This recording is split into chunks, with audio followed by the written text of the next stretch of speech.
The Kiss, the play currently at Upstream Theater, has two narrators. They're the two characters in the play, a woman and a man. Those are the only names Dutch playwright Gareth Thies gives them.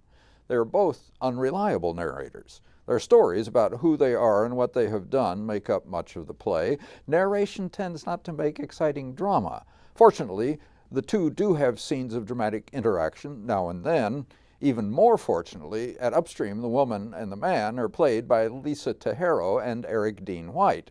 They are both very good, both at narration and drama. Even with them, the narrative portions can drag sometimes, and I found myself wishing that they and director Ken McLaughlin could pick up the pace and tighten the scene. The man and the woman are strangers. They meet on a woodland path somewhere in the Netherlands. She is stopped to rest on a bench by the path.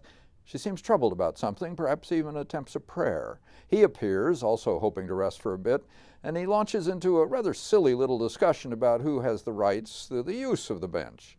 As he says, he has impulses. And this is not the only silly little episode he generates. At one point, when they move farther along the path, he says he's going to kill her. Some joke. He does say early on that he's a stand-up comedian and an actor.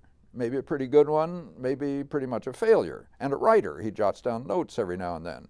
As I say, he's an unreliable narrator. We never do find out exactly what he does or even why he's on the trail. She is on the trail because she's walking from her village to the hospital in a larger town. She has an appointment with a doctor who will tell her whether x-rays show nothing or reveal breast cancer. Cancer being the go-to illness for any playwright wanting to intensify the dramatic excitement. She and her husband have retired from the pharmacy they owned, or maybe they're trying to sell it. She's an unreliable narrator too, and he calls her on it. But we do learn more about her, more we can believe, than about him. They do eventually reach some emotional openness with each other, and they find some comfort in the other, more she in him, before they go again their separate ways. Each scene takes place at one of the benches along the trail, so Michael Heil's set is always the same. It's an autumn wood, mostly birch trees with some actual slender trunks on the stage, and more trees painted by Christy Johnson on a cloth drop.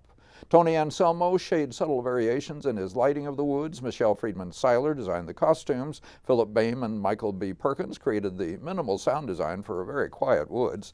The acting by Tejero and White is subtle and rich. The play itself left me wanting more than it gave. Yeah, I felt very much the same way about the play and the production. Well, good, good.